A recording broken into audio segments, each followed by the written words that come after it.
Welcome to Impact. I'm Anna Ukar. This episode is all about shifting perceptions. Hip-hop was born in the streets in the South Bronx in the early 70s. And now, more than 40 years later, a Southern California school is bringing the art form from the streets into the classroom. Take a look.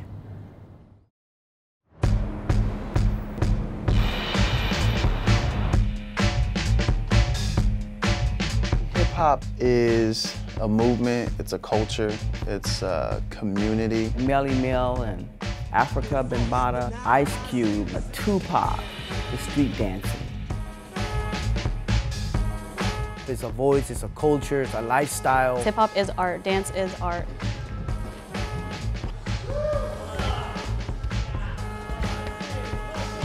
It's expressing where you live, it's expressing what you see in the neighborhood that you come from.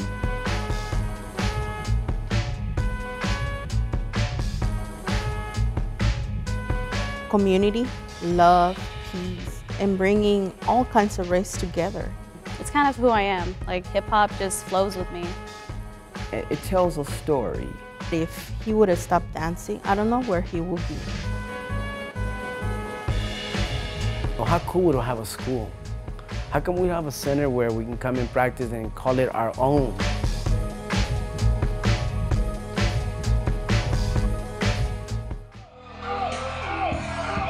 Welcome to the first hip-hop school of the arts in the world. My name is Leo Caesar, I'm the executive director. My b-boy name is b-boy Little Caesar, and I was given this name back in 1983 where I attended to this youth center where I used to go called Radiotron. My name was given there. They just added Little because I was so tiny, and my original name is Caesar. It was in the park, MacArthur Park area in downtown LA. A lot of kids from Central America, African Americans. It was just from all sorts of life coming into this facility. It was just a lot of families that were immigrating to the United States because of the war happening in El Salvador, and I was one of them. In 1986, Radiotron really got demolished because of lack of funding. And because of that lack of funding, everyone who used to go to the Radiotron went back to the streets. We were no longer dancing. It was mainly, we were just running for our lives. He used to be a kid who used to get in trouble a lot. And the dancing kept him, focused on what he wanted to do. So I think that if he would have stopped dancing, I don't know where he would be. In the 90s, we started to dialogue about, how cool would it have a school? How come we don't have a hip-hop school? How come we don't have a center where we can come and practice and call it our own? A center that can facilitate our elements and people can come in and learn about the culture, from how it started to where, what has gone through years and where it's going. He had a vision, and then it was a dream, and that he used to say, if I'm able to help people like they helped me when I was at the youth center, how cool it would be to have that. So I'm here. That's what Hip-Hop School of Art came into the picture. Shoot straight down. Your right center, so you don't fall. Our mission statement is to provide a unique technical trade program to transform each student's creative energy through marketable skills, through education, guidance, and self-expression. A lot of the kids, they all love hip-hop. They all, some shape or form, they love the elements of the culture. If they come in here and we're able to guide them and bring education and guidance through a curriculum, they're here with us versus being out there in the streets. Having a center like the Hip Hop School of Arts is very crucial to changing the lives of the youth who are in the city, mainly because it gives them a way out. In a neighborhood that's low income, there's a lot of drug abuse, there's prostitution, there's high school dropout rates, there's gang violence. The instructors that we have here, we all come from that world. So I can relate to that kid's life. I know what it feels being handcuffed. I know what it feels being around prostitution, being around the crime. I am so thankful to be alive. A kid can come in here and give me all his excuses. Well, the excuses are gonna be gone right here. It's not just teaching you how to rap. It's not just teaching you how to break dance. It's teaching you some skills that you can take later on in life. Right? Yeah. So that's still in the same thing. With the MC classes, I teach writing technique. I also teach performance technique, and I teach recording technique. And with the writing technique specifically, I think what's dope is the fact that I can teach like poetry techniques within it. I can talk about delivery and how to count bars, tempo, and all these different musical terms that a lot of people don't really think about when they first start doing music or start doing hip hop. All these walls are pretty much new. Everything you see here has been pretty much built. As you can see here, DJ Kool Herc, who's one of the founding fathers of hip hop. When I first came here, I did not know that I was participating in a hip hop culture. I didn't even know what it was. Out here in the West Coast, what was going on, it was basically the funk music because of locking and because of popping and the robot. So there was a movement that's been going on since the late 60s out here in the West Coast. You know, now when I lay my eyes on breaking, which was an element that came from the East Coast, and I was like, wow, look at that. That is so extraordinary. I mean, I thought that was incredible, you know. I mean, someone could spin on their hand, someone could spin on their back in a windmill, someone could spin on their head. To me, it was so fascinating. Okay, take your time, bro. We have time. We have time.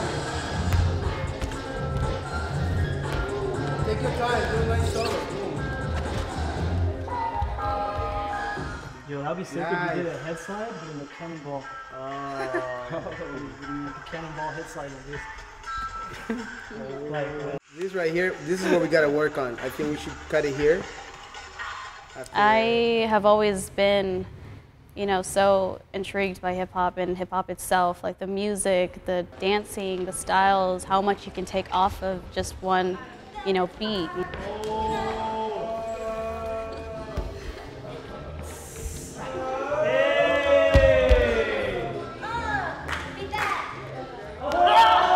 It helped me come out of my shell a lot, you know, like I was always kind of really like in my own little cocoon.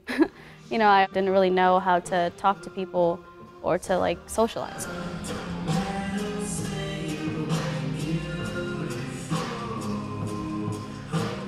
Hip hop has actually saved me a lot.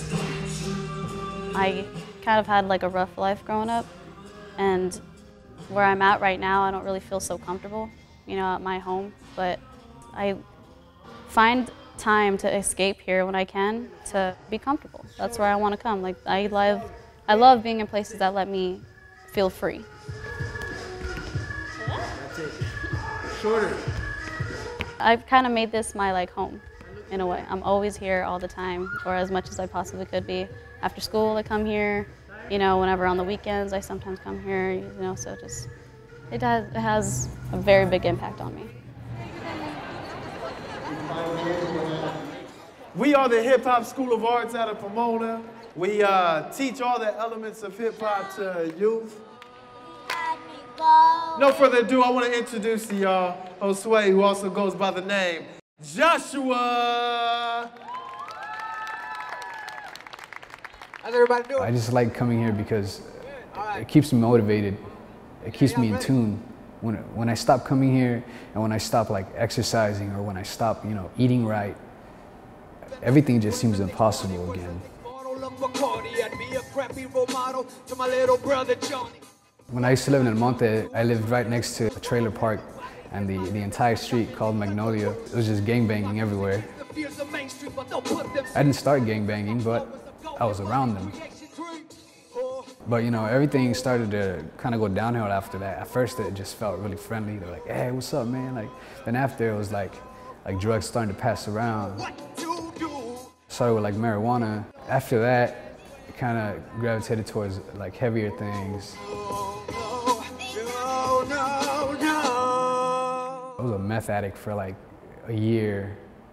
I tried like cocaine, like ecstasy, even LSD, you know, and you know, those are things that I'm really not proud of. Caesar was telling me, it's gonna happen to you again. You either try to get out of it or you stay there, you know. And I was like, yeah, I'm doing great now. Norma and I were so committed to this project. Every day, you know, we wake up, we think about Hip Hop School of Arts. I gave 6 years of my career just to be focused on this project. She gave up her work, you know, to really get this thing going and getting it off the ground. Some people might think that we're making all this great money and so on, and that's not the case. None of us get paid for this. We come here, we're volunteering all of our time, and we're helping these kids in whatever it is they want. You know, if they need food, we go buy them some food.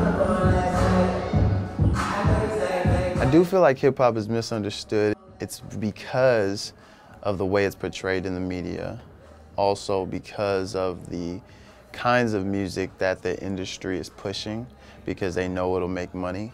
This is the reason why the Hip Hop School of Arts at Pomona exists. It's because it's misunderstood on that level where it's only about materialism, you know, sex, and it's not about the art anymore. It's not about the culture. It's not about love, unity, peace, which is how it all started.